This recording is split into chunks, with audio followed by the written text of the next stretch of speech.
ni Onoda kaya sinabi nito na dahil pareho silang mahilig sa mga slope ay matutuwa siya kung makikita niya ito na lumaban sa Inter-High. Sumang-ayon na lang din si Onoda at pagkatapos ay hinamon niya si Manami na magkarera sila hanggang sa dulo ng burol. Ngunit bago sila mag-umpisa ay naalala ni Onoda na magpasalamat sa pagbibigay sa kanya ni Manami ng tubig nung isang araw at sinabing isosoli niya na ang tumbler.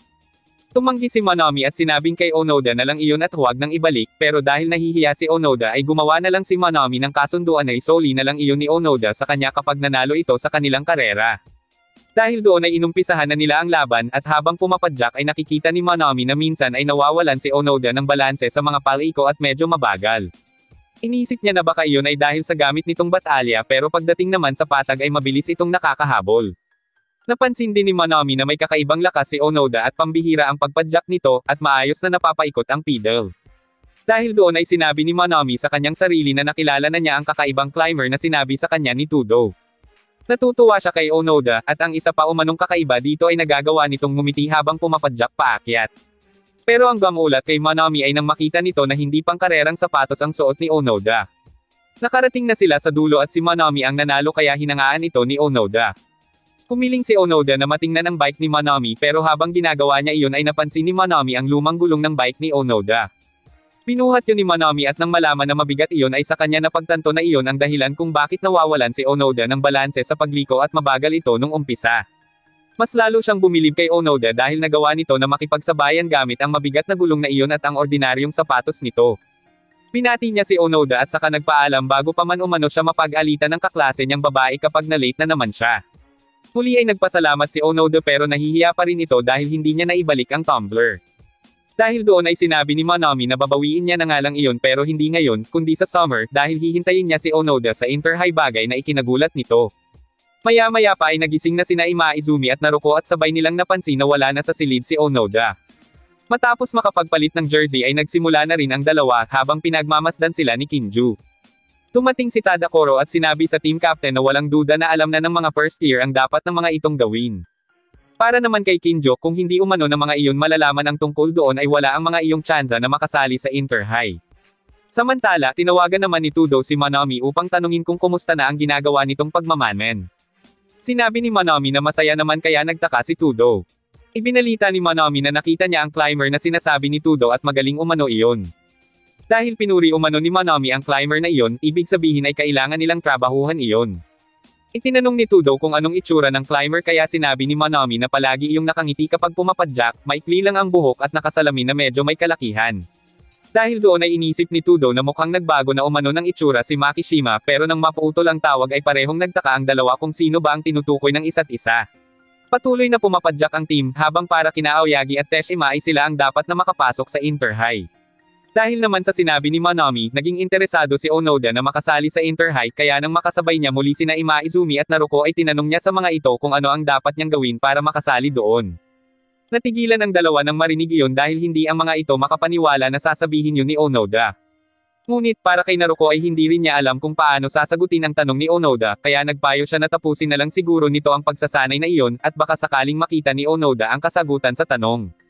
Ipinaalala rin ni Naruko ang sinabi ni Kinjo na kapag hindi niya nakumpleto ang 1,000 kilometro ay laglag na siya, at kung hindi niya malalampasan ang bawat pagsubok na ibibigay sa kanya ay wala siyang puwang sa club.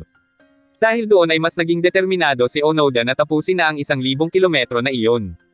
Maya-maya pa ay napansin ni Kinjo na sa patatlong araw na iyon ay alam nila kung paano gamitin ang tamang lakas nila sa pagpadyak, kaya naman iniba nito ang display. Sa halip na by class ang order ay pinalitan nito ng by laps na natapos ng mga iyon. Nang mapansin iyon ng mga first year ay inisip ni Naruko na pinaglalaroan sila ni Kinjo at mukhang karera na umano ang gusto nito pero para kay Ima Izumi ay gusto lang yun na paglabanan sila sa isa't isa. Samantala, si Onoda naman na nasa pinakahuling pwesto ay inisip na wala na siyang gaanong magagawa pa, kundi ang harapin ang pagsubok na nakaabang sa kanya, kaya ang dapat niya nalang gawin ay pumadyak ng pumadyak sa abot ng kanyang makakaya dahil iyon din naman ang sinabi sa kanya ni Makishima. Maya-maya pa ay nalampasan na ni Onoda si Sugimoto pero hindi ito nag-alala dahil iniisip nito na malaki naman ang agwat niya kay Onoda sa mga naunang laps at mas lamang pa rin naman siya. Samantala, napansin naman ni Aoyagi na mukhang nagpapakitang gilas umano ang mga first year pero sinabi ni Teshima na titingnan nila kung makakaya silang lampasan ng mga iyon. Pansin din ni Tadakoro na tuloy sa pag-arangkada ang mga first year kaya inisip nito kung mas bibilisan kaya ng mga second year ang pagpapatakbo para malamangan ang mga first year pero hindi umano nagbabago ng bilis ang mga iyon. Sa mga oras na ito ay 2 lap na lang ang hinahabol ni Ima Izumi sa mga second year at para kay Naruko ay aabutan na nila ang mga iyon. Nang malampasan nila ang dalawa ay nagtaka si Naruko kung bakit hindi nataranta ang dalawa kaya sinabi ni Ima Izumi na lamang pa rin naman ang mga iyon ng 2 lap na may katumbas na 10 kilometro. Dagdag pa ni Ima Izumi na sa isang karera ay mahirap nang matalo ang distansyang iyon at pasalamat pa nga dapat sila dahil hindi binabago ng dalawa ang bilis ng pagpadyak ng mga ito. Dahil sa tindi ng init ng panahon ay nag-interval muna si Makishima, at kinumusta nito kay Kinjo ang performance ng mga first year, at sinabing hindi naman umano iniisip ni Kinjo na magtatapat ang mga first year at second year sa ika-4 na araw. Para kay Kinjo ay bihasang siklista na sina Teshima at Aoyagi dahil halos 1 taon na ang mga iyong nagsasanay.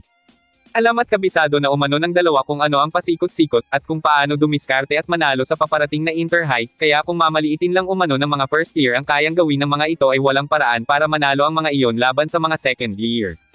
Maya-maya pa ay natuwa si Naruko dahil konting oras na lang ay makakasabay na nila sa lap ang mga second year pero para kay Ima Izumi ay alam nito na hindi papayag ang mga iyon. Walang duda si Naruko na malalampasan nila sina Aoyagi hanggang sa muli na nilang maaabyutan ang mga iyon kaya sinabi ni Ima Izumi na lalampasan na nila ang mga ito. Napangisi si Teshima at sinabing iyon ay kung papayag sila na makalampas ang mga first year. Sinubukan ni Ima Izumi na bilisan pa ang pagpadyak pero hinironggen siya ni Teshima at saka sinabi kay Aoyagi na gawin na nila ang dapat nilang gawin. Pagkapalit ng gear ay mabilis na pinaarangkada ni Teshima si Aoyagi bagay na hindi mapaniwalaan ni Naruko. Hindi maintindihan ni Onoda kung ano ang ibig sabihin yon kaya sinabi ni Naruko na arangkada ang tawag doon dahil sa karera kapag nauna ang isa sa karamihan at nag-iisa lang ito ay arangkada ang tawag doon. Sinabi ni Naruko na si Aoyagi na lang ang dapat nilang malampasan dahil lamang iyon sa kanila ng isang buong lap dahil kapag hindi nila iyon naabutan ay may iwan na naman sila at susunod lang sila doon. Alam ni Ima Izumi na sinasadya iyon ng mga second year bagay na kinumpirma ni Teshima. Pero natawa lang si Naruko at sinabing pasensyahan na lang sila ni Aoyagi dahil sana ay naisip muna umano nito ang sitwasyon bago umarangkada. Pagsisisihan umano yun ni Aoyagi lalo na at matarik na slope ang pinag-uusapan, ang pinakagustong daan at balwarte ng speedman ng naniwa. Binilisan ni Naruko ang pagpadyak pero laking gulat nito nang harangan siya ni Teshima kaya muntik na siyang matamba. Nainis si Naruko at sinabing hinaharangan sila ni Teshima para makaarangkada ng husto si Aoyagi at tuluyan na silang maiwan. Samantala, napansin ni Ima Izumi na nag-iba na ng bilis sa pagpadyak si Aoyagi at talagang malayo na ang agwat niyon sa kanila kaya hindi umano pwede iyon. Sinubukan niyang bilisan ang pagpadyak pero muli ay hinironggen siya ni Teshima at inasar pa siya nito sa pamamagitan ng pagtawag na elitista. Sinaway ito ni Ima Izumi pero nagpatuloy pa rin ito at ipinaalala pa kay Ima Izumi na ilang beses na silang naging magkalaban noon sa karera, ngunit si Ima Izumi ang palaging sumasolta sa podium noon kaya niya ito tinatawag na elitista. Natawa si Naruko at sinabing tigilan na ni Teshima ang pagbabalik tanaw at saka nito binilisan ang pagpadyak kaya naunahan na nito si Teshima. Hinayaan na ito ni Teshima at sinabing hanggang ngayon ay hindi pa rin alam ni Naruko ang dapat gawin kapag nakaabot na sa ganoong stage. Gaya niya, noong nalaman niya na hindi siya ganoon kagaling na siklista ay pinaghandaan niya kung ano ang dapat niyang gawin, at ginamit niya ang talino niya upang makalikha ng stratehiya para makabuo ng plano.